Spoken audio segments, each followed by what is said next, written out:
I was 72 years old, but that night on the rooftop my kids talked to me like I was an ATM with a pulse. The lounge sat on the 40th floor, all glass and chrome and soft jazz.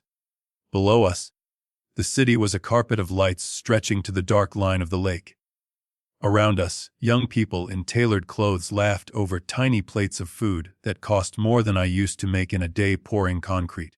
A server glided by with a tray of cocktails balanced like artwork. I wrapped my hands around a plain white mug of black coffee and tried not to grind my teeth. Across from me, Darren leaned back in his chair like he owned the skyline. He was 40 now, but in that slick navy suit, I saw the boy who used to try on my work boots and wobble around the living room, pretending to be big man like Dad. Only now, the boots were Italian leather and the soles had never touched a job site. He flicked his wrist to check the time, and the face of a gold watch caught the light. I knew that watch. Not the brand, but the type. Flashy, expensive, bought on credit. I could tell by the way he kept tilting it toward the bar, making sure other people saw it. Beside him, Kelsey smoothed the strap of a handbag that probably had someone else's initials on it. She was 36. Hair perfectly highlighted, nails glassy and sharp. The bag sat on the chair next to her like another guest at the table. I knew the kind of money it took to buy something like that. I also knew she'd called me last Christmas to say her rent was tight. And could I float her, just this once? Now here they were, in a place where the cheapest appetizer cost more than my grocery bill, insisting they wanted to treat Dad. Seriously, you look incredible, Kelsey said, reaching across the table to pat my hand. Like, for everything you went through. You're a tank. Yeah, Dad. Darren chimed in, lifting his glass. To your second chance. He clinked his $20 cocktail against her stemmed glass. I lifted my coffee a few inches out of politeness. The ice in their drinks chimed happily. Somewhere between my ribs, the scar the surgeons left behind pulled tight. 6 months. That was how long it had been since I'd stared up at a fluorescent ceiling, counting the seconds between heartbeats, while a nurse told me the hospital needed $30,000 before they could wheel me into the operating room. $30,000 to try to keep me alive. My children hadn't been able to find a dime, but they could find this place. I said, setting my mug down. You two didn't drag me all the way downtown just to compliment my complexion. Kelsey laughed, bright and brittle. You always see right through us. She glanced at Darren. He straightened, the lazy grin tightening into something more focused. I recognized that look. I'd seen it on job sites when a salesman thought he was about to close a big order on cheap materials. Okay, cards on the table, Darren said, leaning forward. We actually do have something we wanted to run by you. An opportunity. The opportunity of a lifetime. Kelsey added, eyes shining a little too hard. It's kind of perfect, honestly. For where you are, for where we are. Where I am, I asked. Last I checked, where I am is retired and trying to enjoy a quiet cup of coffee. Darren chuckled. Exactly. That's the point. Look, Dad, you spent your whole life breaking your back. You built things with your hands. Respect. But the game has changed. Now it's about working smarter, not harder. Passive income. He said those last 2 words like they tasted sweet. Kelsey reached into the designer bag and pulled out a glossy brochure, sliding it across the table toward me like she was dealing cards. Ever heard of Elevate Wellness? She asked. The brochure was thick, full-color, heavy paper. On the front, a smiling gray-haired couple lifted tiny dumbbells in a spotless gym, teeth so white they almost glowed. Inside, there were photos of gleaming machines, smoothie bars, massage rooms. Words like franchise, explosive growth, and demographic boom were splashed in bold fonts. It's a boutique wellness concept, Darren said. Think high-end gym meets physical therapy meets spa. They're targeting seniors. Cardiac rehab, balance classes, nutrition coaching. Guys like you? Old guys? I translated. Valuable guys? Kelsey corrected quickly. You know how many people are your age, post-surgery? With money and time. It's a goldmine, Dad. And we have a shot at getting in early. There's a location open in the suburbs, perfect spot, tons of traffic. I kept my face blank and turned a page. Under a photo of a personal trainer helping an older woman onto a treadmill, there was a block of text about initial capital requirements. Numbers marched down the page like ants. What's the buy-in? I asked. Darren took a deep breath, like he was about to ask someone to marry him. "We've run the numbers," he said. "To secure the franchise rights, get the lease, equipment, initial marketing, we're looking at around $500,000. I let the number sit between us. 500,000. $500,000. Kelsey rushed to fill the silence. "But listen, that's total capitalization. We've already talked to a couple of people about small pieces. Friends, a guy Darren knows at the golf club. We're planning to put in our own sweat equity. What we really need is one solid anchor investor to show the franchise we're serious." I looked up from the brochure. Darren met my eyes, then glanced away, then forced himself to look back. "We need about 500 from you," he said. "As an investment. In us." He said it like it was nothing, like he was asking for a ride to the airport. My fingers drifted up, almost of their own accord, to the spot just left of my sternum where the incision started. I could feel it beneath the cotton of my shirt, a hard, lumpy line, still tender when the weather changed. They had sawed through my ribs and stopped my heart to put in new plumbing. The bill for that little adventure had been just over $30,000 that the insurance company didn't want to touch up front. 6 months ago, my life hadn't been worth $30,000 to these two. Now $500,000 was just getting in the game? "Dade," Darren said, mistaking my silence for hesitation instead of what it was, containment. "You've got to think big. This is our shot at real money, not just pensions and Social Security." He said, "Pensions? Like some kind of disease. It's not like we're asking you to just give it." Kelsey added quickly, "This is a partnership. Family supporting family. You'd have equity, a share of the profits. We could structure it however you want." We talked on the way over and... "Family," I interrupted quietly. "That's an interesting word." They both fell still. The music from the bar seemed to get louder for a moment, the clink of glass on glass, the murmur of strangers' conversations. I took a slow sip of coffee and tasted nothing. "You know," I said, setting the mug down, "I have been thinking about family a lot these last months. About what it means. About what it doesn't mean." "Dade, we know we weren't perfect during your episode," Darren began, shifting in his seat. "We've talked about that. We felt terrible. We sent flowers." "Wait. You called once," I said. "Both of you." "Briefly." Kelsey's jaw tightened. "We didn't understand how bad it was. You downplayed it." I let that lie hang in the air, heavy as wet concrete. "I'm not here to argue about the past," I said. "But before I write any checks, before we talk about franchising and passive income and all the rest, there's something I need you to see." I reached into the inside pocket of my worn sport coat. The lining was thinning where my fingers had found the same spot, again and again, these last 6 months. My hand closed around a folded, creased rectangle of paper, soft at the edges from being handled. Darren's eyes lit up just for a second. He thought it was a checkbook. I laid the paper flat on the tablecloth and unfolded it, smoothing it with my palm.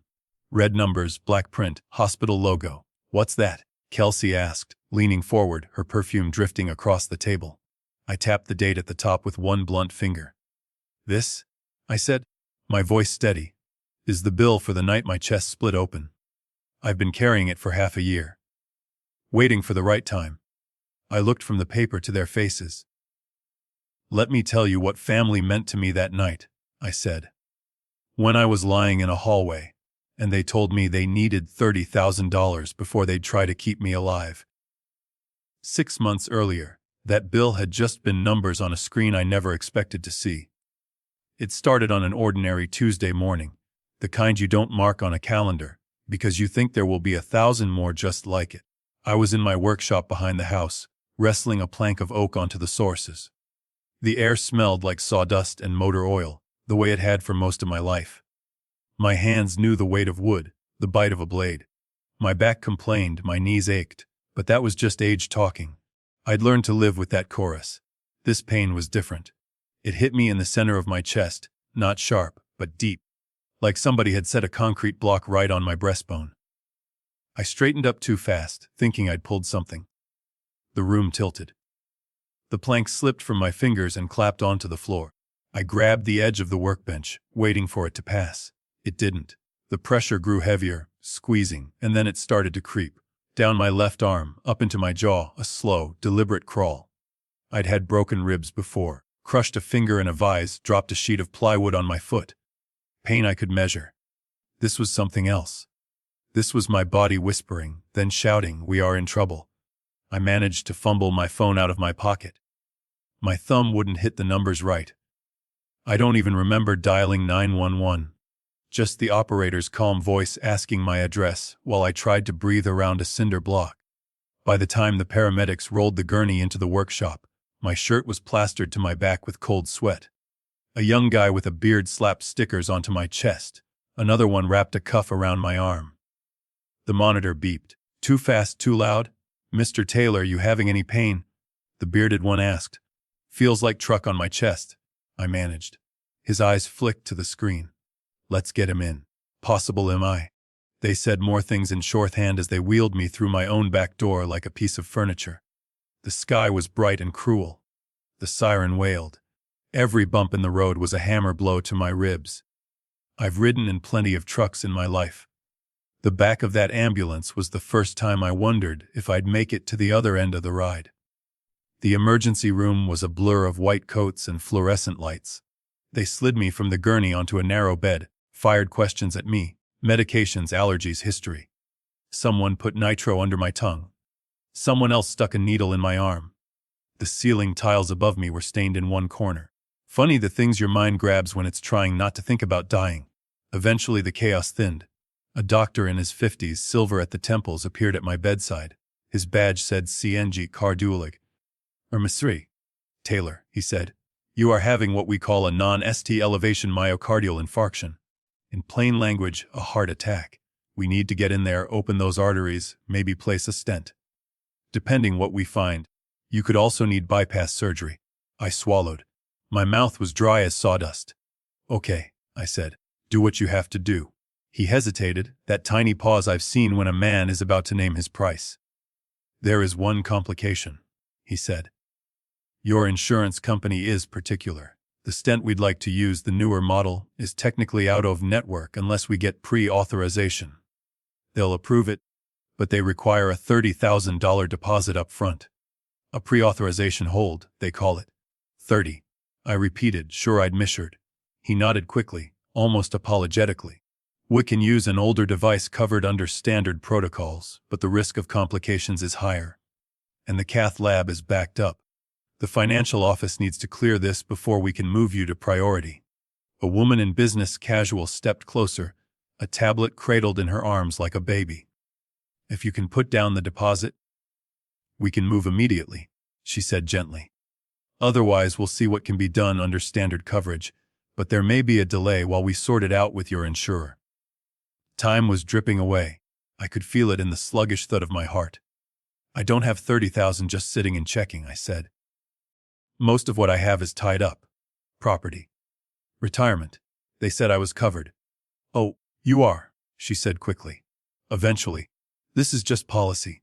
Do you have family who could help with the deposit?" "Children?" "Children." I pictured Darren's broad shoulders, Kelsey's laughing face at age 10. I thought of little hands handing me nails on hot summer days, eyes following me around job sites like I was some kind of superhero. "Yes," I said. "I have two." They put my phone in my hand. My fingers shook so hard I almost dropped it.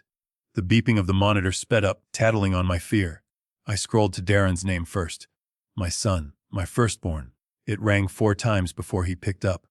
"Yeah," he shouted over a roar of music. "Can this wait? I'm in the middle of a tournament." "Darren," I gasped. I'm at County General. "Heart. They say I'm having a heart attack." There was a pause, a muffled curse. The music in the background lowered a notch. "What? Are you serious?" "The doctor says they need to go in. Stent. But there's some insurance mess. They need 30,000, a deposit, or they might delay." I could hear the words, but they didn't sound like mine.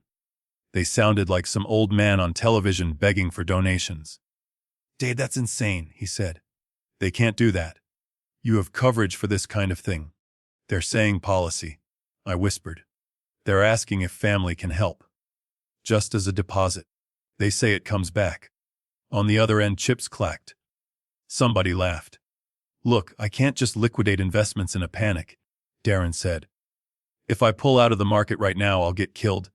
All my cash is tied up. Call Kelsey. She's better with money stuff. Oh, I'll check in later, okay. Son. The line clicked. The music and his voice vanished, replaced by the steady beep beep beep of the monitor beside my head. I stared at the phone screen. Call ended. I told myself he was shaken, that he'd call back in a minute, that this wasn't really happening. I scrolled to my daughter. Kelsey answered on the second ring. I heard water splashing, women laughing. Hi, Daddy, she said, syrupy and distracted.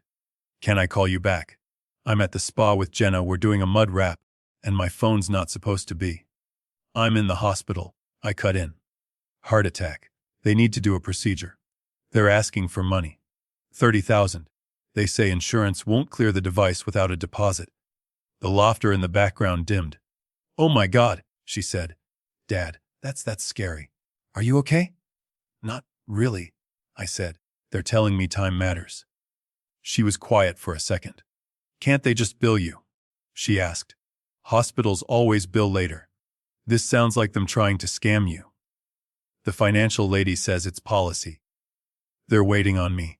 Dad, I'm barely keeping up with my credit cards, she said in a rush. Jason's hours got cut, and we're behind on the car.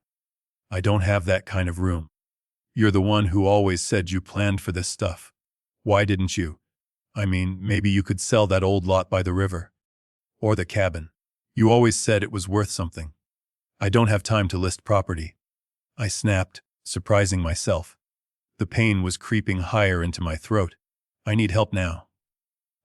I'll call you back, she said faintly. Let me talk to Jason, see if there's anything we can do. She didn't. Minutes crawled by. The corridor outside my curtain rustled with activity. Voices, wheels, the squeak of shoes. Somewhere a woman was crying. The monitors kept up their relentless song. Dr. Singh came back, flanked by the business casual woman. Mr. Taylor, he said. I'm sorry. We can't force your family to help. We're working on alternate options, but time matters. I finished for him. You said. He nodded. It's a strange thing. Lying there realizing you are worth less, in that moment, than a number on a bank screen. That the people you lifted out of cribs and out of trouble can't be bothered to lift a phone to a bank on your behalf. For a few minutes, I floated somewhere between fury and despair. Part of me wanted to rip all the wires off, stagger out, and show them I didn't need anybody. Another part wanted to close my eyes and be done with it. A face appeared over me that I hadn't seen before. Round, kind eyes, dark hair pulled back in a messy bun. Blue scrubs. Mr. Taylor, she said softly. I'm Marla. I've been your nurse since you came in. I heard about the insurance mess. Of course you did, I muttered. Everyone has, apparently. She smiled a little at that. We see this more than we should. Listen, there's a hospital charity fund, and the state has an emergency program for cases like yours. It's not guaranteed, but if we move fast, we might be able to cover most of that deposit. It means paperwork. A lot. But I can help you. I looked at her. A stranger. No blood tie. No shared history. Just a woman on the night shift who saw an old man on a gurney and decided he was worth her time. Why, I asked before I could stop myself. She shrugged. Because sometimes strangers show up when blood doesn't, she said. You're not alone tonight, Earl. Not unless you choose to be. They brought forms. So many forms. My hands shook when I signed them, not sure what half of the language meant. Income attestations, hardship statements, releases. Marla guided my pen, pointed to lines, translated jargon into human words. Breathe, she kept reminding me. One signature at a time. At some point, the business casual woman from finance hurried back, slightly out of breath. Good news, she panted. The hospital charity board approved an emergency allocation. Combined with the state fund, we can cover 19.5. We'll write off the rest for now and fight with insurance later. We're taking you to the cath lab. I wanted to cry and laugh and throw up all at once. They rolled me through double doors into a bright, cold room full of machines that hummed like insects. Masked faces leaned over me. Someone squeezed my hand. Stay with us, Mr. Taylor, a voice said. We've got you. When I woke up, my chest felt like someone had parked a truck on it and then backed up over me again. Tubes. Beeping. The room was dim. A figure sat in the chair by my bed. For one foolish, hopeful second, I thought it might be Darren. Or Kelsey. Maybe they'd rushed in, remorseful, full of apologies and flowers. "Hey there," Marla said, standing up and stretching. "You scared us, old man. No flowers. No balloons. Just a nurse with circles under her eyes and a cup of cold coffee on the side table." "How did it go?" I croaked. "Dr. Singh opened 2 major blockages," she said. "They placed stents. It was close, but you're still here." Later, when they moved me to a regular room, a social worker came by with a clipboard. She explained how the charity boards had covered $19,500 of the deposit, how the rest was being appealed. "You worked all your life," she said. "Paid taxes, paid premiums. You earned this safety net, Mr. Taylor. Don't feel guilty for using it." I thanked her. It was the polite thing to do. But as she left, my eyes wandered back to the empty chair where my children weren't. That was the moment something inside me shifted. It wasn't loud. No thunder, no lightning. Just a quiet click, like a lock turning. If I leave, I thought, staring at the doorway they hadn't walked through, my money will never prop up anyone who left me to die in a hallway over $30,000. I didn't know then exactly how that promise would play out.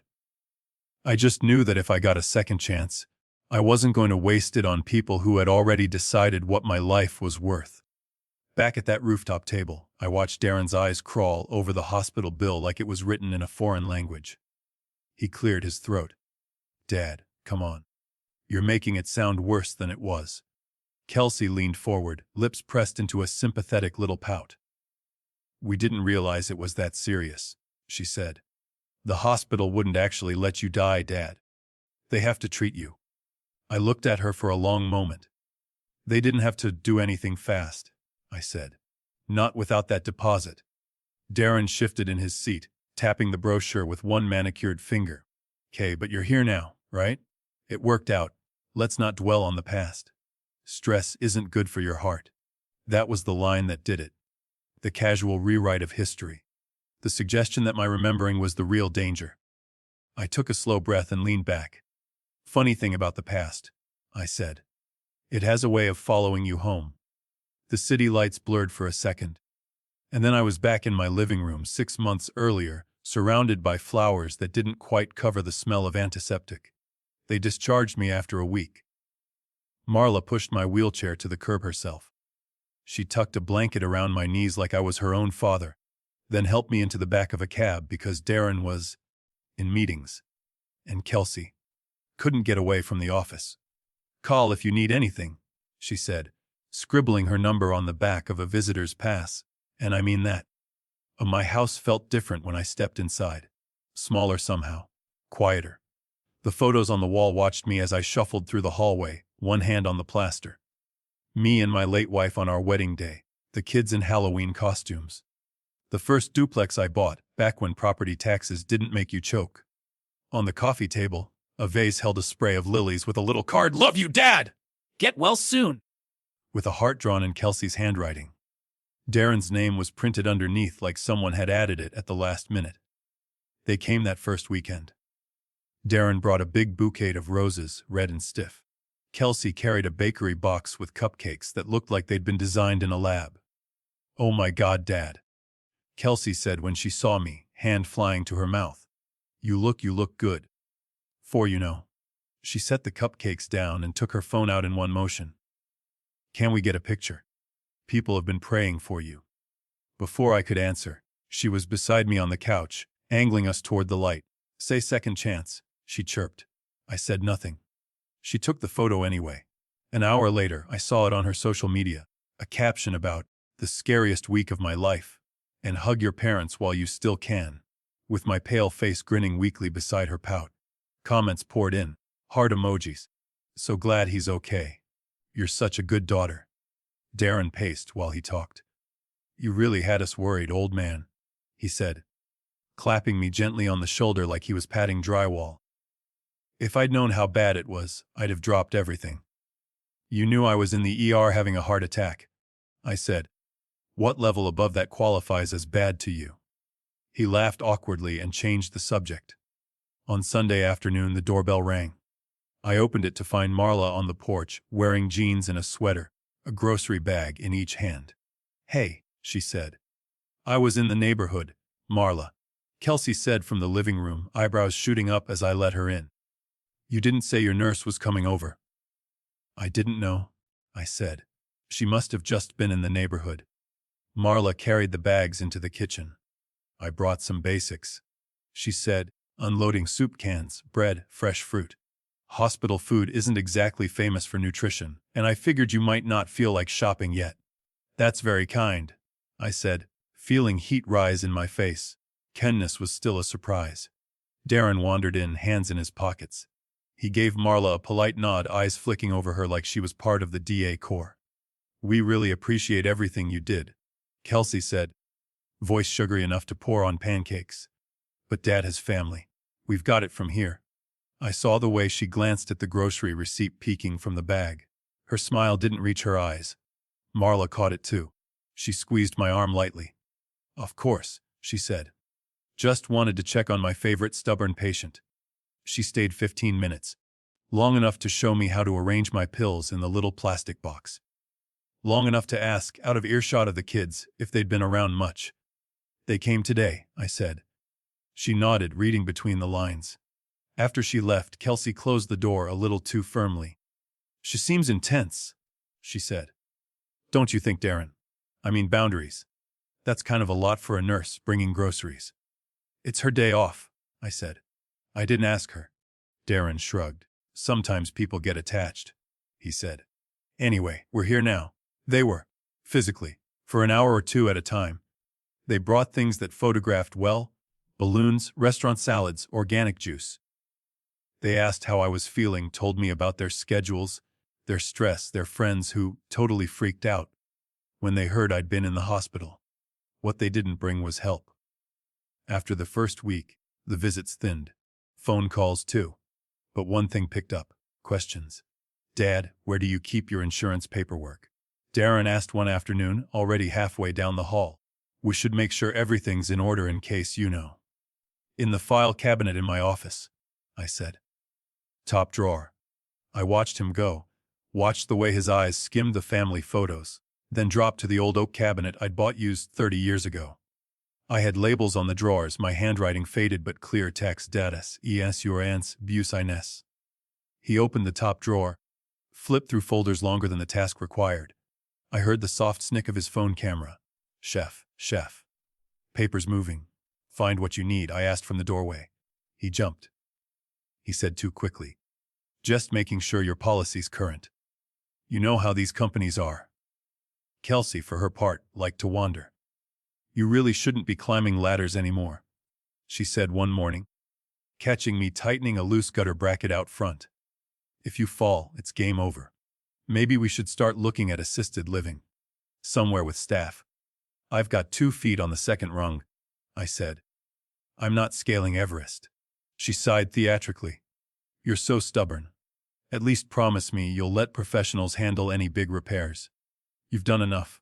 You should be relaxing, not patching things. That afternoon inside, she trailed her fingers along the mantel, touching knickknacks like she was inventorying assets. You know, she said, opening the curtains wider to let in more light. This place would show beautifully if it were staged right. When you're gone, I mean. Darren and I will probably sell it and split the proceeds. The market's crazy right now. It'd be dumb not to. She said it like she was discussing paint colors. Am I invited to that discussion? I asked dryly. Or do dead men not get a vote? She laughed, swatting my arm. Don't be morbid. You know we're just joking. Mostly. At dinner, she poked my salad with her fork. You really splurge too much, Dad, she teased. You'd better not spend all our inheritance at the casino. I don't go to casinos, I said. I've never been to a casino in my life. Well, don't start, she said. We're counting on you to be responsible. They always slip that word in. Responsible. Whenever they were really talking about me doing something for them. They'd grown up thinking we were poor. And in some ways, we were. My kids wore hand-me-down clothes, 8 casseroles stretched over 3 days, shared a single bathroom. But I was never careless. Every contract that paid me extra, every side job I took shoring up someone's foundation or building a deck, went into something solid. A little two-unit on the south side when prices were dirt cheap. A fenced storage lot near the highway where truckers could park overnight.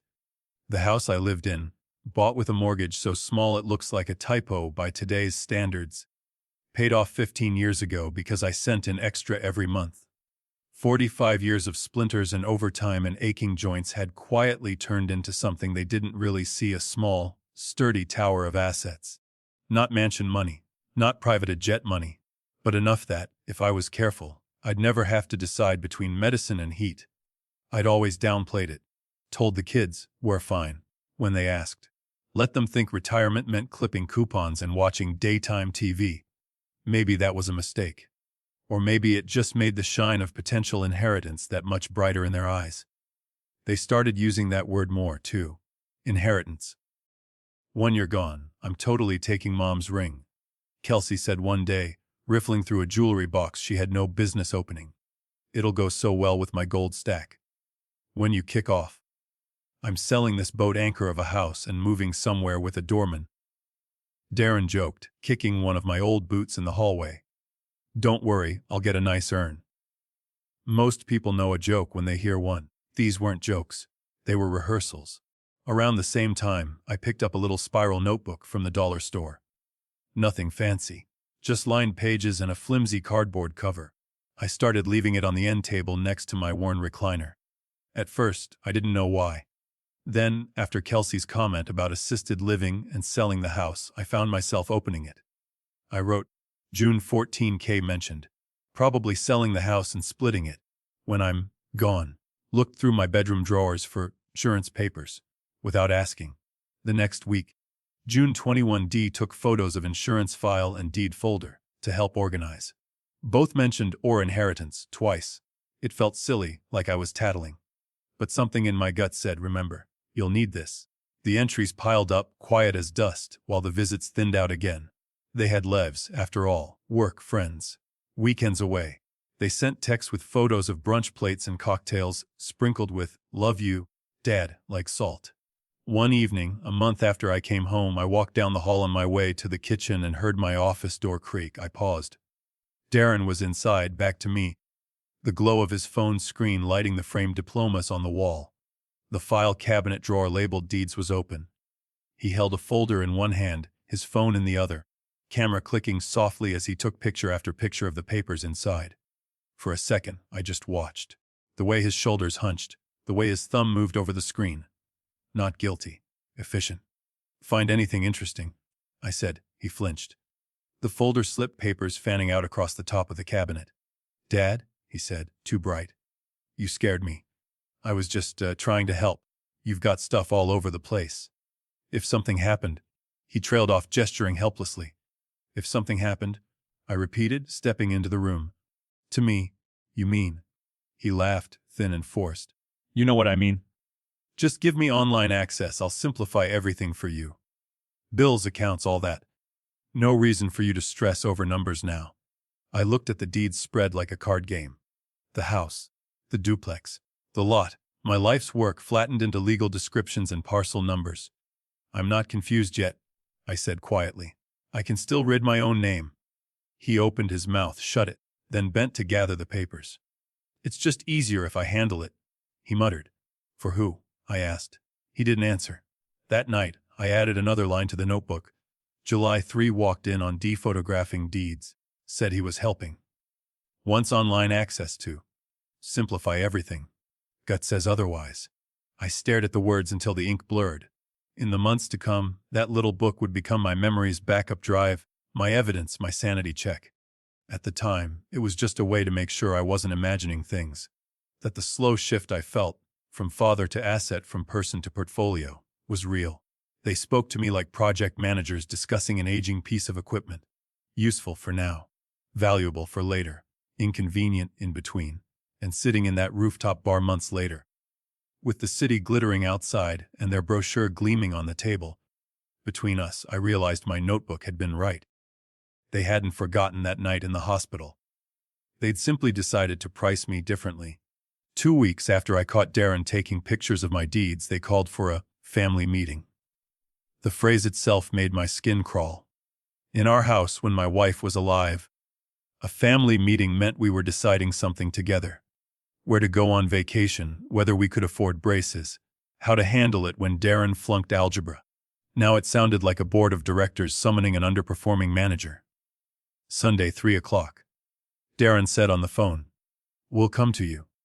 Kels and I just want to go over some things, make sure we're all on the same page." I asked.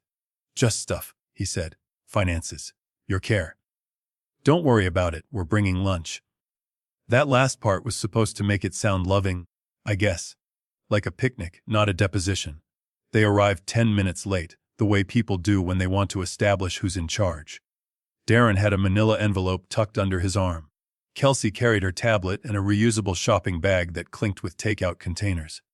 "Hey, Dad," she sang, kissing the air by my cheek. "You're looking good. How's the heart? Still beating?" I said. "I see you brought props." Darren laughed. "Always with the jokes," he said. "Come on, let's sit at the table. We got you that quinoa salad you like." "I don't like quinoa salad." I ate it once at Kelsey's house because she didn't have anything else. They spread the containers out on the kitchen table like a peace offering. Between the hummus and the grilled chicken, Darren set the envelope down with a soft, deliberate thump. "Okay," he said, rubbing his hands. "Business first, then food. We won't keep you long." I sat at the head of the table, the same spot where I'd once helped them with homework, balanced the checkbook, paid the mortgage. The afternoon light came in through the window over the sink, dusty and honest. Kelsey tapped her tablet awake. "We've been talking," she began, putting on her professional voice. "About your situation." "My situation," I repeated. "Did I move and forget to bring myself?" "Dad?" Darren said, exasperation already curling at the edge of his tone. "We're worried about you. That's all." He slid the envelope toward me. "We went to see a lawyer. Just to get some information. This is what people our age do for their parents. It's normal." That word again. Normal. I opened the flap. Inside were two neatly clipped stacks of paper. The first page of one said "Du RBL Puar off Idoi" in bold letters. The other bore the title "Personnel car Sarvices Agirai MNT." I felt my heartbeat tick up. The monitor they'd sent me home with was in the bedroom silent. I almost wished it were strapped to my chest again so someone else could see the spike. "Just some standard forms," Darren said. "This one." He tapped the top of the first stack. "Makes me your financial power of attorney.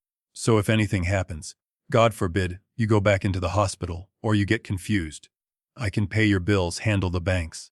All that mess you hate." "I've handled that mess for 30 years without missing a payment," I said. "Sure," he said quickly. "Of course. You've been great. But things change. We just want to be proactive." Kelsey slid the second stack closer to me. "And this one is just a basic care agreement," she said. "It compensates me for the time I'm already spending helping you with errands, appointments, paperwork. It's a modest stipend, Dad. Barely covers gas, honestly." I picked up the care contract. The print was small, the sentences long and knotted.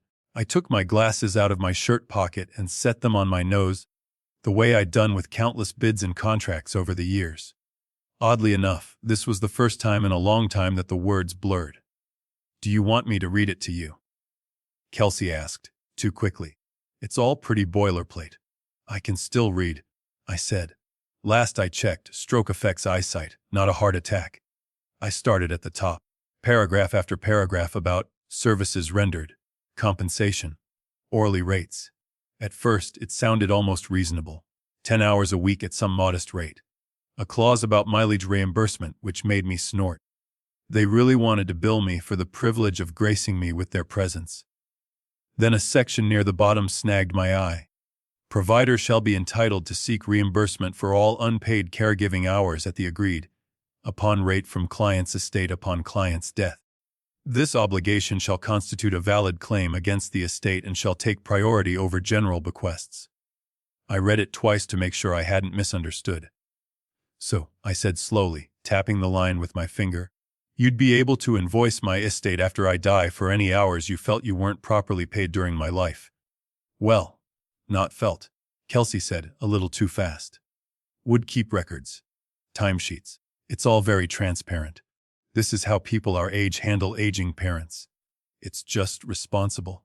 Responsible, I repeated. That's what we're calling this. It protects everyone. Darren jumped in. You get consistent care. We're compensated for our time. There's a paper trail for the court if anything ever comes up. The lawyer said it's smart. Your lawyer? I said. Not mine. He shifted.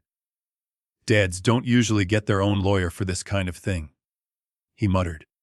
You're making this way more adversarial than it needs to be. I set the papers down and picked up the power of attorney document. The first page named me, then Darren, then a lot of words about hereby appoint and irrevocable and full authority to manage bank accounts, investments, real property. My name, my son's, all those long words in between like a bridge I wasn't sure I wanted to cross.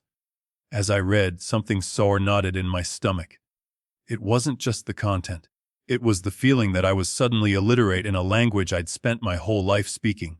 I ran a small business for 3 decades.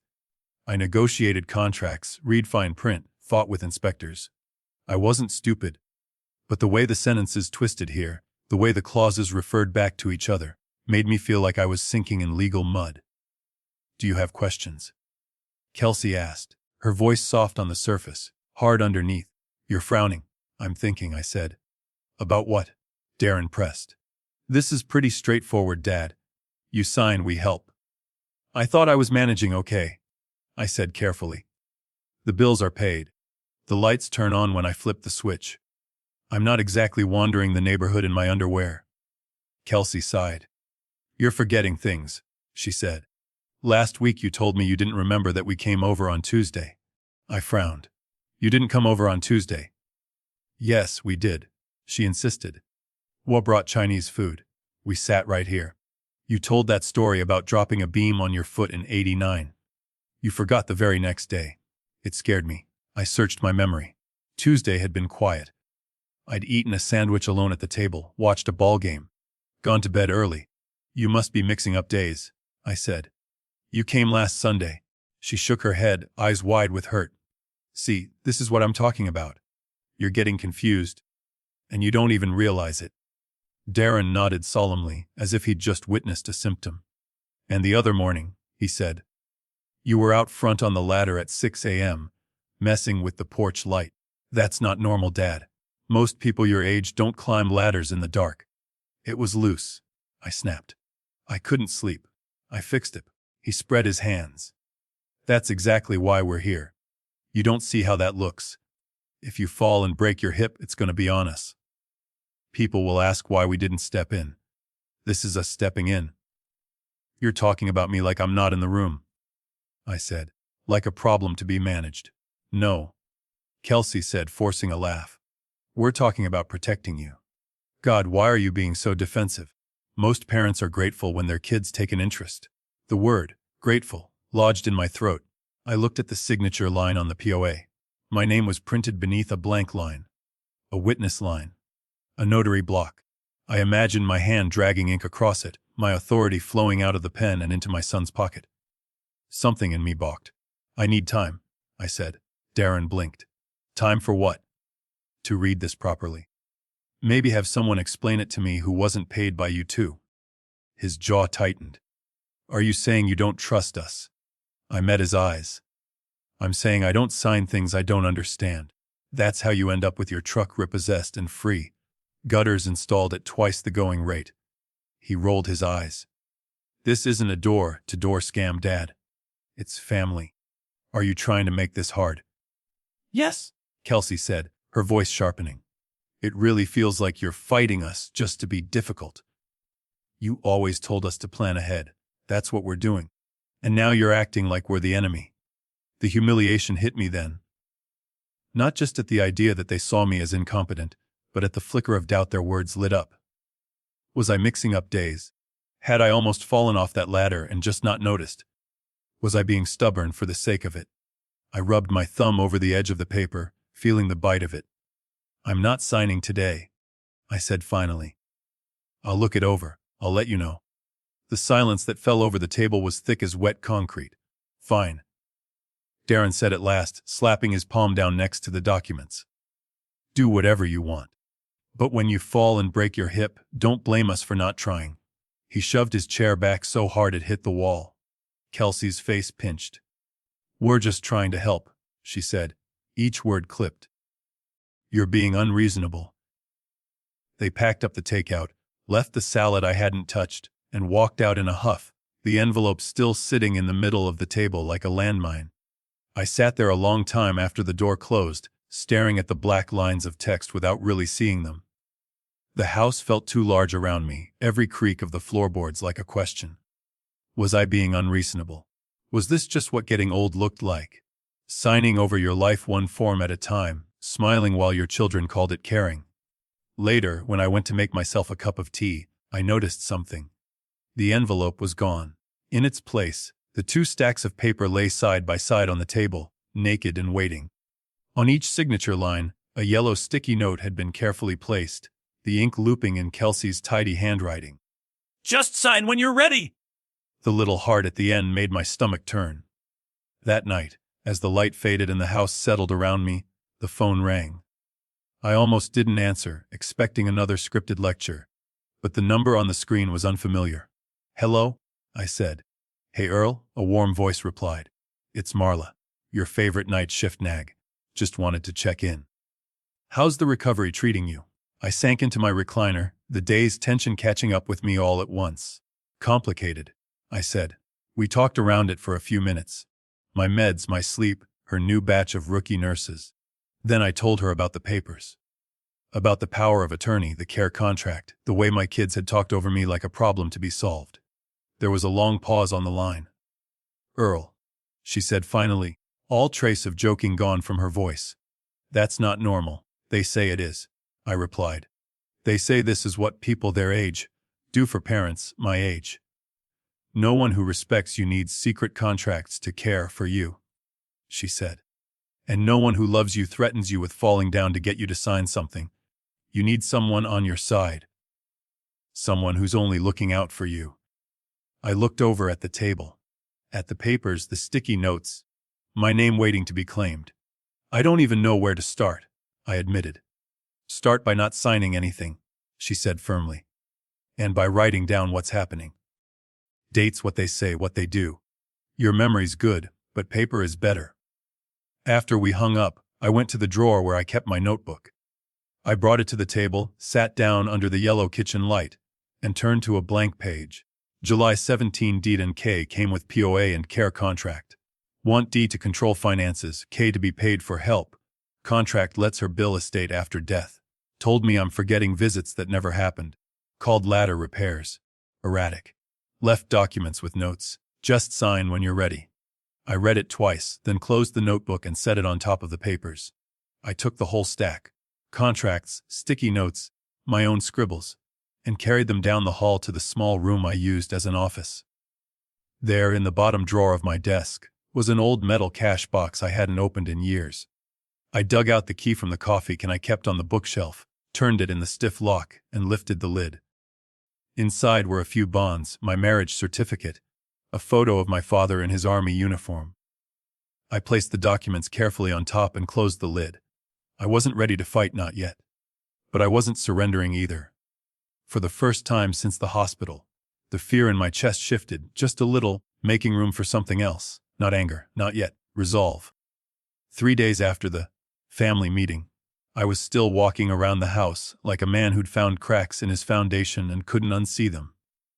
I kept opening the cash box, rereading the words on those contracts, then slamming it shut like I could trap the unease inside. I watered the plants twice. I checked the locks 3 times before bed. It wasn't the heart that kept me up that week. It was doubt. Maybe I was overreacting. Maybe this really was how the world worked now. Lawyers and contracts and care agreements.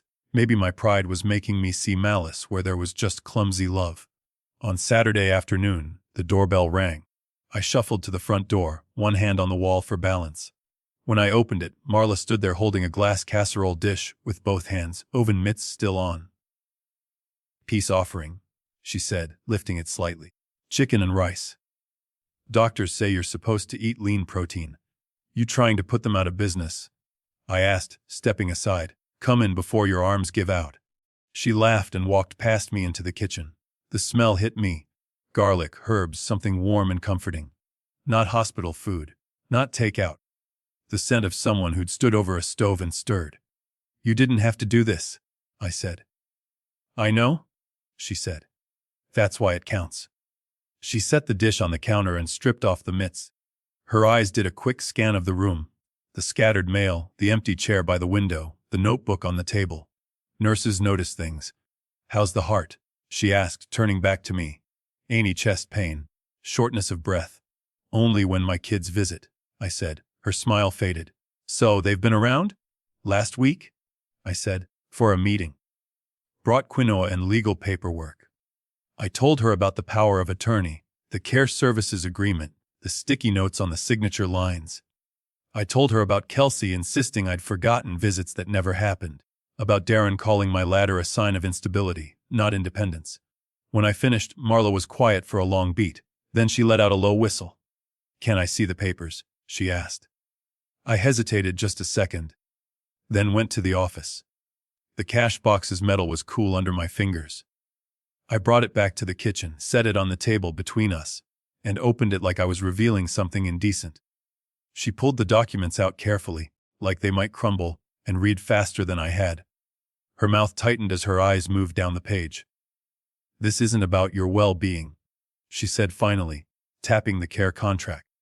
This is about getting paid and gaining control. That's what it felt like, I admitted. But they kept telling me it was responsible, that all the good children do this for their parents now. Marla snorted. I take care of my mom on weekends, she said. I drive her to appointments, clean her house, yell at her doctor when he doesn't listen. You know what I've never done? Brought her a contract. She flipped to the clause about billing my estate after I die and shook her head. This part is especially gross, she said. It turns your death into an accounts receivable. The way she said it made my stomach flip. And this, she went on, holding up the power of attorney, would give your son full authority over your accounts, your house, your investments. He could walk into a bank and empty you out with this. You realize that? I swallowed. I had realized it on some level, but hearing it out loud made it more solid. I figured he could oversee things, I said weakly. In case I ended up foggy. I thought that's what it was for. A good power of attorney can be a safety net, she said. In the right hands. These. She shook the pages. These feel more like a fishing net, and you're the catch. She put the documents back on the table, stacked neatly. You need someone on your side, Earl, she said. Someone who doesn't have a stake in what you leave behind. I've got you, I said, trying to lighten it. You've got me for blood pressure and bad hospital food, she said. This is outside my license. But I know someone who can help. She wiped her hands on a dish towel and leaned her hip against the counter. My Uncle Walter lives 2 houses down, she said. Retired CPA. Spends half his time yelling at the TV, the other half helping seniors sort out their finances. Debt, scams, that kind of thing. We call him when the bank statements start looking weird. You should talk to him. Your uncle? I ask. He's a grump, she admitted. But he's a smart grump. And he doesn't like bullies in nice clothes. An hour later, after the casserole had cooled and we'd each taken a plate, I walked out to the sidewalk with her. 2 houses down, a man in his late 70s sat on a small front porch, a mug in one hand and a stack of mail in the other. He wore suspenders over a plaid shirt and had the kind of posture that said he'd spent a lifetime sitting up straight over ledgers. Uncle Walt, Marla called. Got a minute? He looked up, squinted at me, then at her. You bringing me a new patient or a new headache? He asked. Little of both, she said. This is Earl, the heart I told you about. Earl, this is my Uncle Walter. We shook hands. His grip was dry, firm. He smelled faintly of pipe tobacco and printer ink. What's the damage? He asked me. Could be my imagination, I said. Could be my kids trying to turn me into a line item. He grunted. Come by tomorrow, he said. Bring whatever they've shoved under your nose. We'll see. The next day he came to me instead, a yellow legal pad tucked under his arm, reading glasses hanging from a cord around his neck. Easier for you than hauling yourself up my steps, he said by way of greeting. We sat at my dining table. I laid out the documents, my notebook, and a file of copies I'd made of my deeds and account summaries, just in case. Walter read like a man used to digging for numbers other people didn't want him to find. He didn't rush. Every so often he'd make a mark on his pad, or let out a little, huh, under his breath. This care agreement, he said eventually, tapping the offending clause, is cute. The retroactive billing is the kicker. Means she can claim she volunteered tens or hundreds of hours, then send your estate a nice fat invoice after you're gone. It's not illegal if you sign it. Just predatory. And the power of attorney, I asked. That one's more dangerous while you're still breathing, he said. Durable means it stays in effect even if you're incapacitated. He could sell your house, move your investments, open accounts in your name. Hell, with the right banker, he could take out loans secured by your assets. I felt my throat tighten. Loans. Walter slid his glasses up his nose. Have you checked your credit lately? I haven't needed to, I said. I'm not buying anything. That's not the point, he said. If they're already thinking in terms of managing your affairs, it wouldn't be the first time a kid jumps the gun and starts borrowing against mom or dad. My stomach dropped. Borrowing against me? Let's find out, he said briskly. Do you have a computer? I did. An old desktop in the office I used mostly for email and reading the news. Walter lumbered in behind me, muttering about passwords and pop-ups. He guided me to a credit bureau's site, walked me through creating an account. My fingers felt thick on the keyboard. I'd built decks more easily than I filled in those fields. When the report finally opened, lines of text appeared. Addresses, old accounts, closed cards. Then, near the top, a line that made my vision swim. U.S. car personnel OAN 75 or 1000 opened 2 months ago. Status current. 75, I whispered. That's a big number, Walter said evenly. Click the details. The screen expanded. There it was, my name, my social security number, my address. And under, cosigner associated person. Darren Talal, relationship caregiver. I gripped the edge of the desk so hard my knuckles went white. He used me, I said. He walked into a bank and used me. Walter frowned. Looks like he told them he was your caregiver, managing your finances. That narrative helps get loans past the underwriter. Poor confused old dad, helpful son stepping up, needs cash for renovations, medical bills. Banks eat that up. But I never signed anything, I said. You didn't have to. If he was persuasive enough and the banker was lazy, Walter said. Or if he had enough information to fake a consent form. Either way, this is fraud. And that's before we even talk about what he did with the money. I thought of Darren's watch. His new car. The way his eyes had lingered on my file cabinet. A hot wave of anger rolled through me, cutting through the fog. They left me in a hallway over 30 grand, I said, voice shaking. And now they're comfortable borrowing 75 in my name? Walter met my eyes. There was sympathy there, but also something sharper. Professional outrage. This looks less like care and more like a slow-motion robbery, he said. The good news is you caught it before he doubled down. The bad news is, this isn't something you can politely talk them out of. So what do? I asked. Call the bank. Call the police. Call my son and ask him why my name is on his fund money. Eventually, maybe all three, Walter said. But first, you call a lawyer who knows this game. An elder law attorney. Someone who's seen kids try to eat their parents' nest eggs and knows where the traps are. He flipped to a fresh page on his pad and scribbled a name and number. Her name's Anika Patel, he said. Small office. Big teeth. I've sent a few folks her way. She doesn't scare easy. I looked at the card, at the printed number beneath the scrawl. I've never had a lawyer, I said. Couldn't afford one. Walter snorted. You couldn't afford not to have one now. Marla stopped by that evening to pick up her casserole dish. I showed her the printout of the credit report, the line with the 75,000 and Darren's name hanging off mine like a parasite. She let out a low, incredulous curse. Unbelievable, she said. You don't owe them blind trust, Earl. They owed you decency. I keep thinking I raised them better than this, I said. You did? She said. They're the ones who chose different. She nodded at the card on the table. Call Ms. Patel, she said. Tomorrow. I'll take you if you want. You've already done enough, I protested. I sit in family meetings all the time, she said. I know what it looks like when someone tries to talk circles around a scared patient. I won't say anything. I'll just be there. The next morning, I stood outside a narrow brick building above a laundromat on Main Street. The sign on the door read Petili LDERW in neat blue letters. No marble, no glass tower. Just a bell that jingled when I opened the door and the smell of coffee and old paper. Marla touched my elbow lightly. You okay? She asked. My heart thudded, but it wasn't the same pounding terror as that night in the ER. This was something different. Anticipation. Anger with direction. I'm done being afraid of my own children, I said. Then I stepped inside. Ms. Patel's office looked more like a school counselor's room than a law firm. Two mismatched chairs, a ficus that had seen better days, a desk littered with sticky notes and color-coded folders. No diplomas on the wall.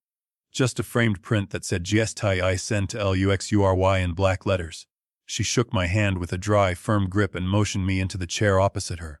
Marla took the one by the window, setting her bag at her feet. So, miss, Patel said, opening a yellow legal pad. Tell me why you're here, Mr. Taylor. Take your time. I started with the heart attack, the 30,000, the phone calls that went nowhere. Then I moved on to the flowers that came after the danger had passed, the contracts on my kitchen table, the way my children's eyes slid toward my file cabinet when they thought I wasn't looking. When I told her about the credit report, the $75,000 loan with my name pinned next to Darren's like a bug under glass, her jaw tightened. Do you have a copy? She asked. I handed her the printout Walter and I had made.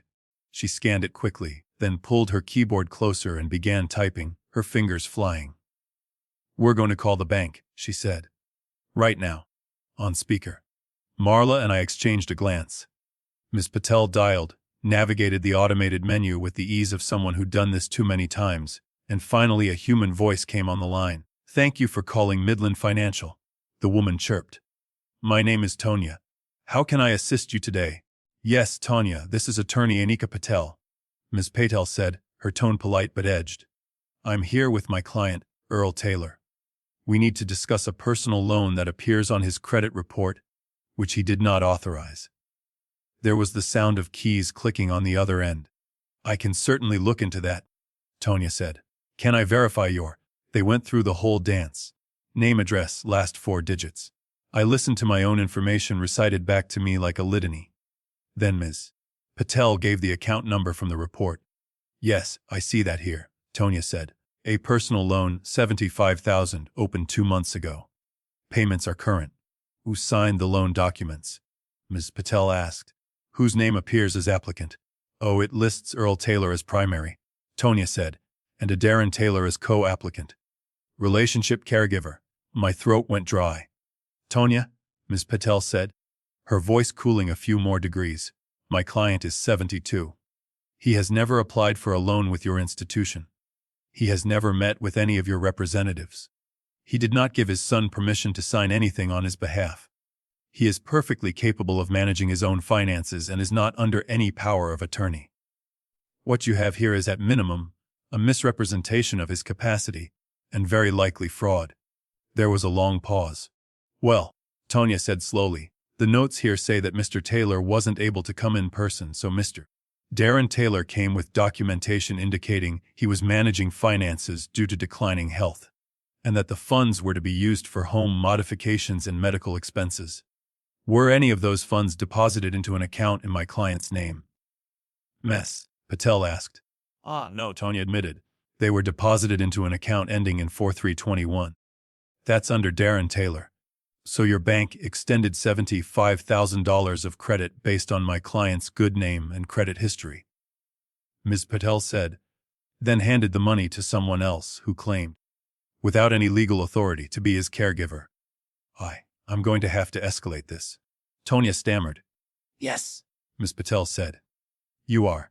Please note that we are formally disputing this account as unauthorized, and we are requesting all documentation associated with this loan for review.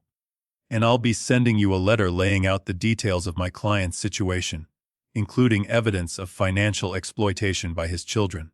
I suggest your fraud department take it seriously. She ended the call, then turned to me. First step, she said. We get that loan frozen, flagged, quarantined. It may take months, but we've put the ball in motion. I exhaled slowly. I hadn't realized I'd been holding my breath the whole time. Next, she said, picking up a clean sheet of paper, we make sure they can't do it again. We're going to freeze your credit, place fraud alerts with all 3 bureaus. That means if anyone tries to open a new account in your name, you'll get a call. And my existing accounts? I asked. We're going to move your liquid savings, she said. Right now, your kids know where you bank. I nodded. The thought of Darren strolling through my usual branch made my stomach churn. We'll set up a revocable living trust, she continued. You'll be the trustee while you're capable. When and if you can't manage it anymore, you name a backup. Someone you trust. Not your children. Walter, I said immediately. If he's willing. He seems sharp, she said. We'll ask. We'll move your savings into the trust at a different institution. You'll still have full control. But from the outside, it's a different animal. Harder for them to touch. I rubbed a hand over my face. I feel like I'm digging a moat around my own home, I said. Moats were invented for a reason, she replied. Castles got tired of being raided. We talked wills next. I told her how I'd always imagined it, everything split 50-50 between Darren and Kelsey. Simple, fair. The way my father had done it with me and my brother. And now? She asked. I thought of the hospital corridor. The click of the phone line going dead in my hand. The look on Darren's face in my office, phone raised over my deeds. The sticky notes with hearts telling me to sign away my life. Now, I said slowly, I don't want them building anything on the bones of what I worked for. She nodded, as if she'd expected that answer. We can leave them modest fixed amounts, she said. Enough that no one can say you acted out of pure spite. 5,000 apiece, 10, whatever feels right. The bulk can go into a trust for your own long-term care.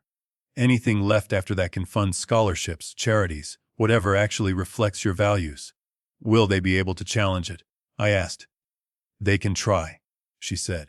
That's why we're going to document your capacity and your reasons. I want you to write a statement.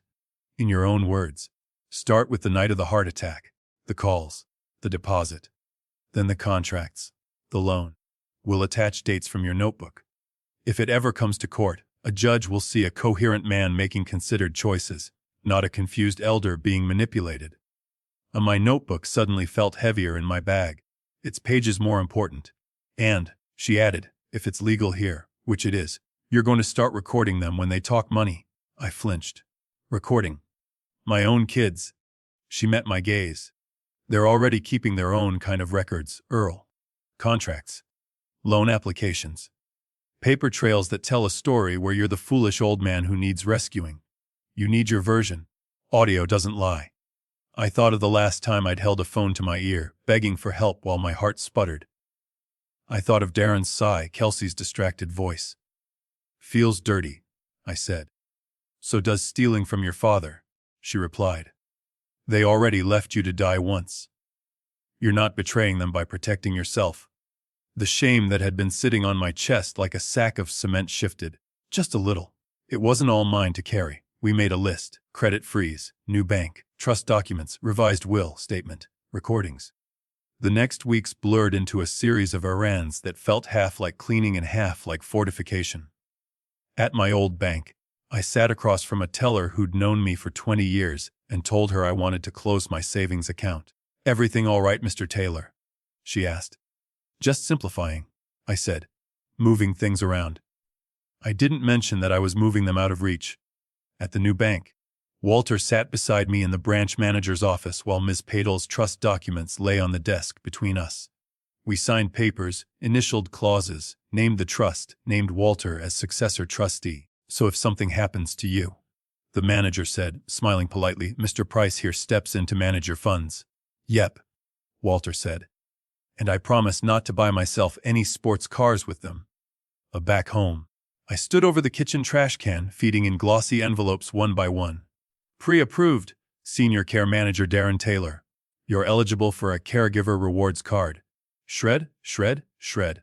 Every piece of junk mail that assumed I'd already given my children the keys to my life went into confetti. At the county recorder's office, I sat on a hard bench while a clerk pulled my property records. House. Duplex. Storage lot. All in my name alone, no surprise liens, no mystery signatures. For now, at least, the land still answered to me. At night, I sat at my desk and wrote, August 2 heart attack call to D&K hospital deposit. Their responses. August 10 care contract POA gaslighting about visits. August 15 discovered 75K loan, delisted as caregiver. I wrote until my hand cramped, until the ink stained the side of my little finger, until the memories that had been rattling around loose in my skull were pinned to paper like bugs, labeled and dated. Ms. Padel drafted my new will. We sat together and went through it line by line. To my son, Darren, and my daughter, Kelsey, it said in one section, I leave the sum of $5,000 each, in recognition that I supported them generously during my lifetime, and in the hope they will find their own way forward. To the Earl Taylor Care and Dignity Trust, it continued, I leave all remaining assets, to be used for my housing, medical needs, and upon my death, to support working-class students pursuing trades or nursing.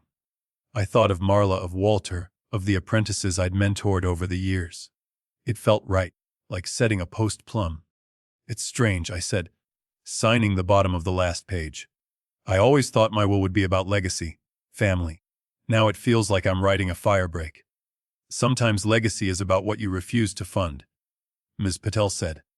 She made copies of everything, stored the originals in her fireproof cabinet, handed me a clean folder. Keep this somewhere safe, she said. Not in the usual file cabinet, and tell no one you updated it unless you trust them absolutely. On my way out, she stopped me at the door.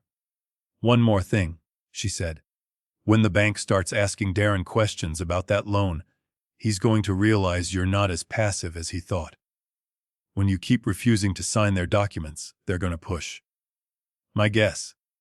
They'll talk about going to court, about having a judge declare you incompetent so they can protect you. My stomach twisted. We'll be ready, she said. If they try that, we'll show the judge your notebook, your statement, your recordings. We'll show them whose behavior really needs managing. On the way home, Walter rode with me, my hands steady on the wheel for the first time in weeks. I feel like I've just dug a moat and raised a drawbridge, I said. He chuckled. Moats keep the right people out, he said. They don't keep you from opening the gate if someone actually deserves to come in. At night, in my quiet house, I practiced with my phone's recorder. I said my name, the date, a few test sentences. My own voice sounded strange, older than I felt inside. The first time Darren called again. Cheerful, chatty, asking when we could grab dinner and talk about the future. My thumb hesitated over the red button. Then I remembered the ER, the silence after, I'll call you back. The loan I hadn't asked for. I pressed record. When they come asking for money again, Miss Patel had said, and they will, we'll let them talk. Her eyes had been sharp behind her glasses. And we'll be recording. By the time I finished telling them about the night in the hallway, my coffee had gone cold. Darren stared at the hospital bill, as if the numbers might rearrange themselves into something more flattering.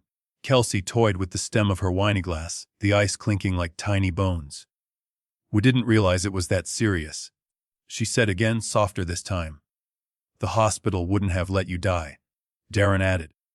They're not monsters, Dad. They have their policies. I let his words sit there between us, oily on the air. Underneath the table, my thumb found the smooth edge of my phone in my shirt pocket. The little red dot on the recording app glowed faintly up at me through the fabric. Ms. Patel had been right about one thing, at least audio doesn't lie. Maybe they're not monsters, I said, but they needed 30,000 reasons to move fast.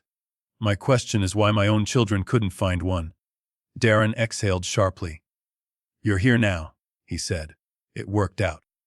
Can we please not spend the whole night relitigating 6 months ago? Stress isn't good for your heart. Remember, Kelsey leaned in, her eyes bright, voice slipping into sales mode. Actually, that's kind of what we wanted to talk to you about, she said. Your heart.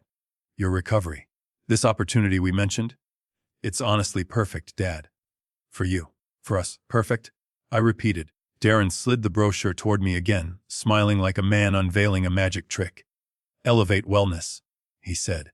boutique fitness and recovery, cardiac rehab, physical therapy, yoga for seniors. You should see their numbers. They're blowing up. Blowing up is not a phrase I like to hear around my heart, I said. He chuckled politely, then pointed to a section with stock photos of silver-haired people on stationary bikes. They're opening franchises all over the country, he said. Target demographic is 60 plus. People just like you, coming out of surgery, needing structure support. It's perfect, Dad. We can build something that actually helps people in your situation. Kelsey nodded eagerly. Imagine it, she said. A place where guys like you don't feel like freaks, where they get tailored programs, monitored exercise, nutrition coaching. We could name one of the programs after you. The Earl Plan, how cool would that be? They were good, I'll give them that. If I hadn't known what I knew, if I hadn't seen that line on my credit report, I might have believed them. How philanthropic, I murmured. And what does philanthropy cost these days? Darren took a breath, like a diver about to go under. We've crunched the numbers, he said. Franchise fee, lease deposit, build out equipment, initial marketing. All in, we're looking at around 500,000. $500,000. I said slowly, as if testing the shape of it in my mouth. Kelsey rushed in before the echo died. That's total, she said. We've talked about putting in sweat equity, running the place, managing staff. We might get a couple of small investors for minor shares, but what we really need is one anchor investor who believes in us. The way you believed in us when you paid for college. Darren added smoothly. Think of this as an advance on what we'll inherit anyway. There it was. The word naked at last. Inheritance, I said. You're asking me for 5 times what you wouldn't spend to keep me alive. Kelsey's smile faltered. Dad, that's not fair, she said. We were in different places then. You mean a bar and a spa? I asked. She flushed. We've grown since then. This is about the future. We're talking about building something that will keep you and your grandkids secure. We're honoring your recovery. By mortgaging it, I said. Darren bristled. It's not like that, he said. This is low risk. We already have pre-approval for a business line of credit. The bank's excited. They know we're serious. My heartbeat ticked up a notch. Bank. Credit. Pre-approval, I repeated. Based on what collateral? He hesitated just a fraction too long. Our plan, he said. Our projections, the demographic. They see the potential.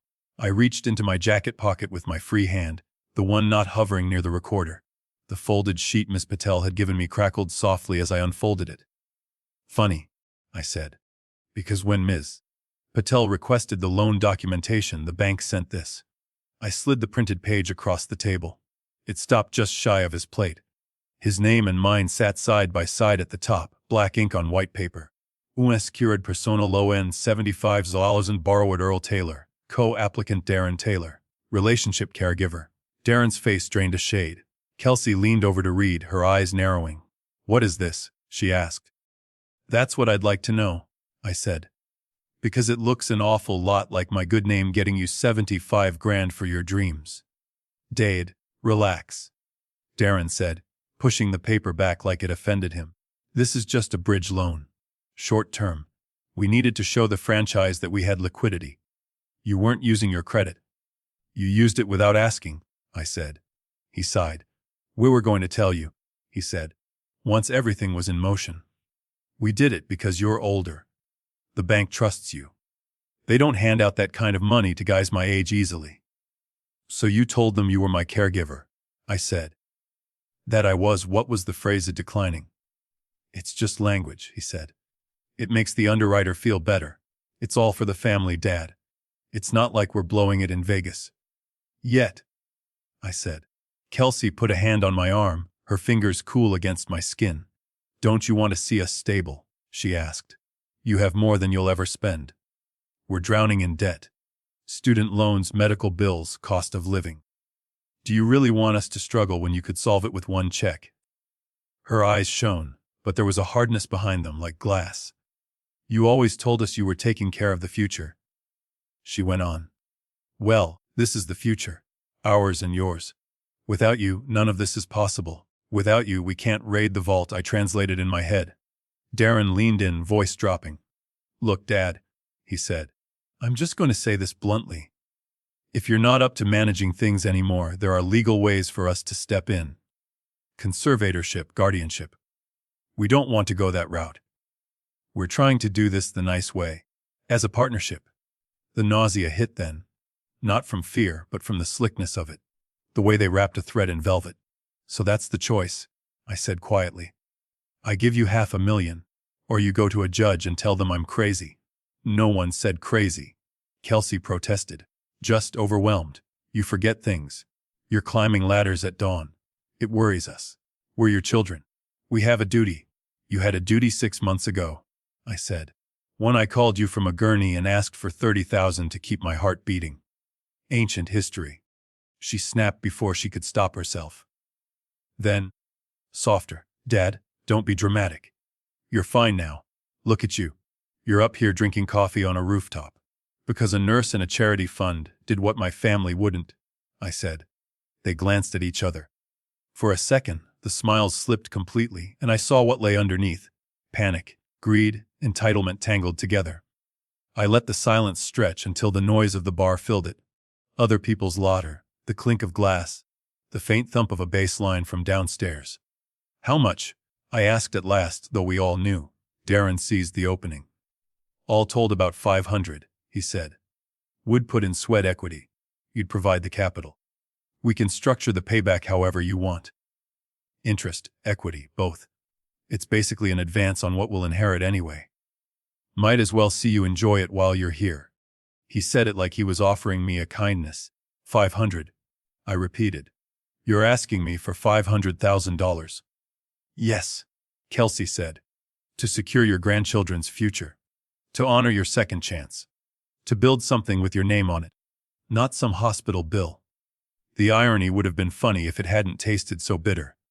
You really think I have more than I'll ever spend, I said. Don't you? Darren asked. You've been comfortable for years. No mortgage, no car payment. You drive that old truck like a badge of honor. We just want to know the money you worked so hard for is doing more than sitting in some account earning pennies. I felt my mouth twist. If they knew the real numbers, they'd salivate. 8 units of rental income, a paid-off storage lot, investments Walter and I had tended carefully. To them all of that wasn't my security. It was wasted opportunity. My fingers brushed the recorder again. It was still running, capturing every word. The line about legal ways to step in. The admission about using my name at the bank. The dismissal of that night in the ER as ancient history. I thought of Ms. Padle's face when she'd said, "Let them talk." I let my shoulders slump just a little, let my hand tremble as I reached for my coffee cup. It's a lot, I said, letting my voice waver. $500,000. Business plans, loans, legal things. My head is spinning. Kelsey's expression softened, not with empathy, but with triumph. She thought she had me. That's why you have us, she said. We handle the details. You just sign the checks. Maybe, I said slowly. I shouldn't sign anything without someone neutral looking it over. Someone who isn't invested in the outcome. Darren frowned. What does that mean? I mean my lawyer, I said. Ms. Patel. She's been helping me with some paperwork since the hospital. Wills, that sort of thing. If you've got a golden opportunity, surely it can survive another set of eyes. He forced a laugh. Dad, you don't need to drag some ambulance chaser into a family decision, he said. We're not suing anybody. This is between us and your bank, I said, and a franchise company, and my credit. Feels like more than just between us. Kelsey's jaw clenched, then relaxed. Fine, she said. If that makes you comfortable, we can loop her in. But we need to move quickly. This location won't stay open forever. I'm sure, I said. Tomorrow, her office, the three of us. You bring your business plan, your franchise documents. I'll bring my questions. Darren drummed his fingers on the table, calculating. He was arrogant enough to think he could talk circles around any attorney. In his mind, a small office over a laundromat couldn't hold a candle to his network. Okay, he said at last. Tomorrow, we'll show her the opportunity. She'll see this is a no-brainer. Kelsey smiled again, all teeth. You're making the right choice, Dad, she said. You won't regret it. I smiled back, letting them see what they wanted to see. A tired old man, overwhelmed by jargon, grateful for guidance. Inside, somewhere behind the scar and the bruises life had left, something stood up straighter. They left that bar thinking I was cornered. That they'd finally worn me down to the point where I'd sign anything to keep the peace.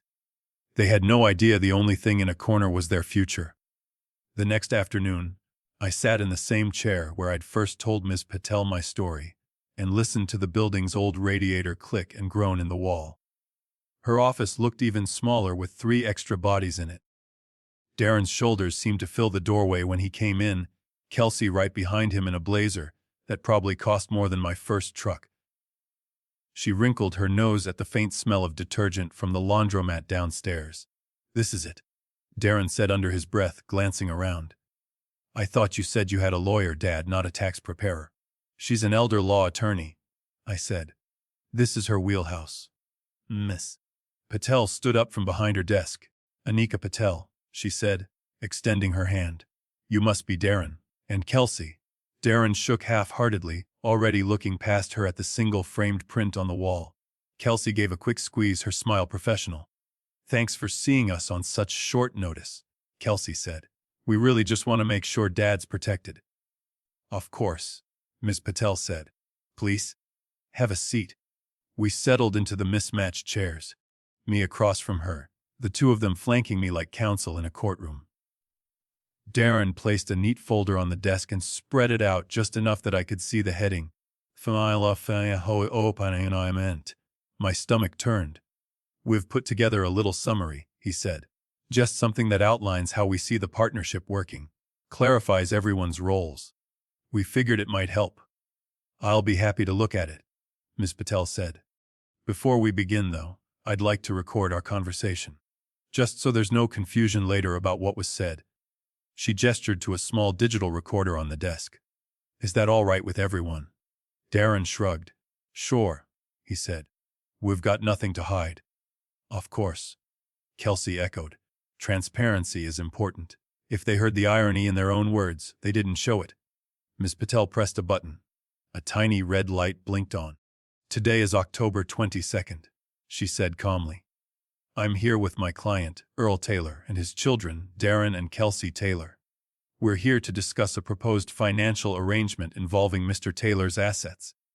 "Darren, why don't you start by explaining what you're asking your father to do?" He straightened in his chair, the performance beginning. "Sure," he said. "Look, Dad's had some health scares. We're all aware of that. We just want to get out in front of things. We've identified a business opportunity that could secure his future and ours. A wellness franchise. We're asking him to invest $500,000, which, given his portfolio, is reasonable. In exchange, we'll manage the day-to-day. We've already started that process to some extent." "Started how?" she asked. "We've helped him with his bills," Kelsey said. "Talked to banks on his behalf. That sort of thing. He gets overwhelmed. We're just stepping into a caregiver role like any good kids would." Ms. Patel nodded, writing something down. "Mr. Taylor," she said, turning to me. "Does that match your understanding?" I looked at my children, at their expensive clothes, the confident slouch in Darren's posture, the way Kelsey's fingers tapped her tablet like she was half a step ahead of everyone. I said. Darren scoffed. "Dad, come on. Let's clarify, then," Ms. Patel said. "Earl, from what you've told me, your children have already taken certain actions involving your finances. Specifically, a $75,000 personal loan in your name. Is that correct?" Darren's head snapped around. "You talked to her about that?" he demanded. "You took out a loan using my name," I said. "I thought it was relevant." "We're paying it back," he said quickly, looking at Ms. Patel instead of me. "It's current. There's no issue. There is a legal term," she said mildly, "for using your father's name as collateral without his informed consent. It's not caregiving." Kelsey shifted in her seat. "We didn't do anything illegal," she said. "We followed the bank's process. They wouldn't have given us the money if it wasn't allowed." The Ms. Patel reached into a folder and pulled out a stack of papers, sliding them to the center of the desk. "This is the loan documentation Midland Financial provided," she said. It states that Earl was unable to appear due to cognitive decline, and that Darren, as his caregiver, was managing his finances. It also shows that none of the funds went into Earl's accounts. They went entirely into Darren's. Darren's jaw worked. That's just how the banker wrote it, he muttered. It's semantics. Words in a legal document are rarely just semantics, she said, particularly when they misrepresent capacity. He opened his mouth to argue, but she raised a hand. Let me outline my understanding, she said, her tone still even. Earl suffers a heart attack. The hospital requires a $30,000 deposit before they'll perform a procedure that could save his life. He calls you both. Neither of you provide the deposit. The hospital charity fund and state program end up covering 19.5, and Earl nearly dies. Kelsey bristled. That's not fair, she said. We didn't know how dire it was. Hospitals always exaggerate. Then, Ms. Patel continued unperturbed, after he survives, you begin pressuring him to sign a durable power of attorney and a care contract that would allow you to bill his estate retroactively. You start telling him he's confused, that he's forgetting things. You characterize normal behaviors, like fixing a railing, as erratic. Yes, that's not. Darren started. And now, she said, you've asked him to invest $500,000 in a franchise. You assure him it's low risk, because you already have pre-approval for a business line of credit. Pre-approval based, in part, on the $75,000 loan in his name. Is any of that incorrect? The silence was heavy. Outside, a siren wailed somewhere far down the street. We're just trying to help him manage his affairs, Darren said finally. He's getting forgetful. He doesn't like to admit it. We're stepping up. Ms. Patel inclined her head, as if that were the answer she'd been waiting for. Then she reached for a small Bluetooth speaker on her desk, pressed a button, and my own voice filled the room. How much do you need? I heard myself ask, layered with the clink of glasses. Darren's recorded laugh came next. All told, about 500. We'd put in sweat equity. You'd provide the capital. It's basically an advance on what we'll inherit anyway. Kelsey's voice followed. That's ancient history, Dad. Don't be dramatic. You're fine now. Darren froze, eyes wide. Kelsey's hand flew to her mouth. You recorded us, she gasped. I did, I said. On the advice of counsel, Ms. Patel clicked the speaker off. The silence that followed was louder than the audio had been. This conversation, she said calmly, demonstrates two things very clearly. 1. You view your father's assets as your inevitable property. 2. You minimize his near-death experience as ancient history, while framing yourselves as saviors in the present. Both will be of great interest to a court. Should you ever claim you're only acting out of concern? Darren's face darkened. You don't have any right. I have every right to protect my client, she said, her own patience thinning a fraction, including from his own children, when necessary. She turned back to the folders on her desk and pulled out another document, a simple summary on firm letterhead. This, she said, sliding it toward them, is a brief of Earl's updated estate plan. As of last month, the bulk of his assets, his home, his rental properties, his savings, have been transferred to the Earl Taylor Care and Dignity Trust. He is the primary beneficiary during his lifetime. Upon his death, any remaining funds will support his long-term care bequests and scholarships. You are each named for a modest fixed amount. How much? Kelsey snapped. $5,000, Ms. Patel said evenly. Each. Darren shot to his feet so fast his chair skidded back and hit the filing cabinet. You can't disinherit your own kids, he shouted. Watch me, I said. He whirled on me. After everything we've done for you, he demanded. We organized your meds, we drive out here, we spend our time. You did nothing when it mattered. I said, my own voice rising for the first time. When I was lying on that gurney and they asked for $30,000, you hung up on me. You told me to sell my truck, my land, anything except your stock. Don't you dare stand there and tell me what you've done for me. His mouth opened and closed like a fish. Miss Patel let the moment hang, then spoke again, her tone crisp. Here is where we are, she said. The $75,000 loan has been formally disputed as unauthorized. Earl's credit is frozen. Any attempt to open more accounts in his name will trigger alerts. Should you attempt to file for conservatorship or guardianship claiming he is cognitively impaired, we will present all of this, audio documents, his detailed written timeline, to demonstrate motive and pattern. Kelsey had gone pale. The veneer of control was cracking. You'd drag us into court, she whispered. Your own children. I'm trying very hard not to, I said. That's why we're here instead of at the police station. Ms. Patel opened another folder and pulled out a 2-page document. The heading read, Agio rapieti fianfiale interarstienda IFILAMS. This is your fork in the road, she said, placing it in front of them with a pen. Option 1, you sign this agreement, in which you both acknowledge that the Midland loan was obtained without Earl's informed consent, and you waive any future claim to manage his finances or challenge his estate plan. In return, Earl agrees not to pursue criminal charges or civil action related to the loan, the attempted care contract, or any future attempt to misrepresent his capacity. She paused. Option 2. We walk down the hall to the district attorney's office with this file, and let them decide how interested they are in a $75,000 fraud case against a vulnerable adult. Darren's eyes flashed. You're bluffing, he said. No DA is going to waste time on a family misunderstanding. Ms. Patel smiled, but there was no warmth in it. You're welcome to test that theory, she said. But I should warn you, Midland's fraud department is already involved. If they decide to cover their own liability by throwing you under the bus, you won't be facing just my client. You'll be facing their lawyers. Kelsey's hand shook as she flipped through the agreement. This says we can't ever file for conservatorship, she said. That we can't petition to be his guardians, no matter what. That's correct, Ms. Patel said. If Earl's capacity is ever in question, he will choose his own representatives. You will not be them. A fear flickered across Kelsey's face. Real fear, not performance. I remembered she had a professional license. HR, she'd bragged once. She knew exactly how an elder abuse accusation would look on a background check. Darren, she hissed, turning to him. We need to sign this. He glared at her. Absolutely not, he said. I'm not admitting to anything. This is extortion. It's consequences, I said. Something you've managed to dodge your whole life.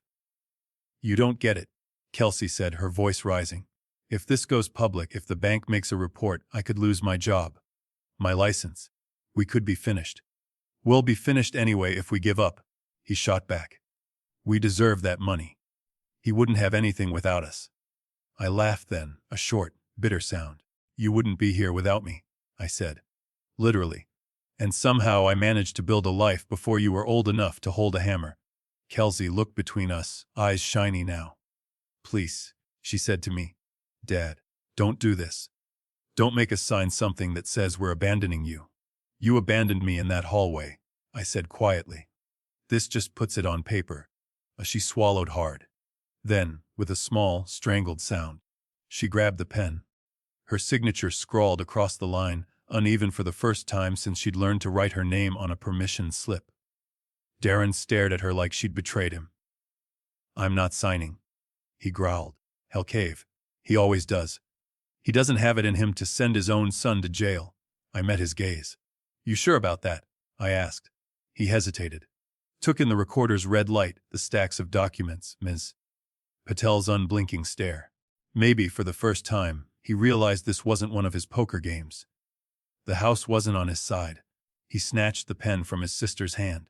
You're ruining this family, he muttered as he signed.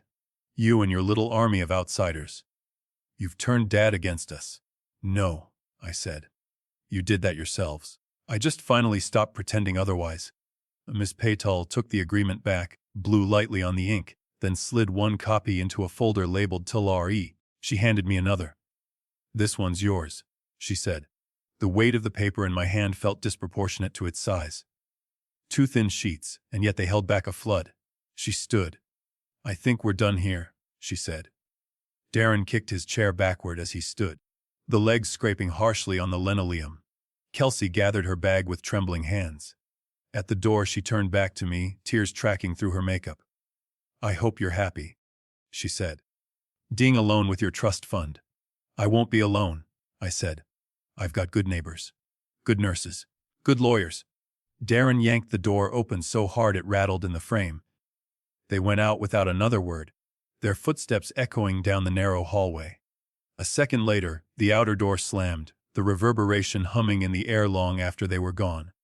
For a moment, I just sat there, listening to the fading sounds. The radiator hissed back to life. A washing machine thumped below us.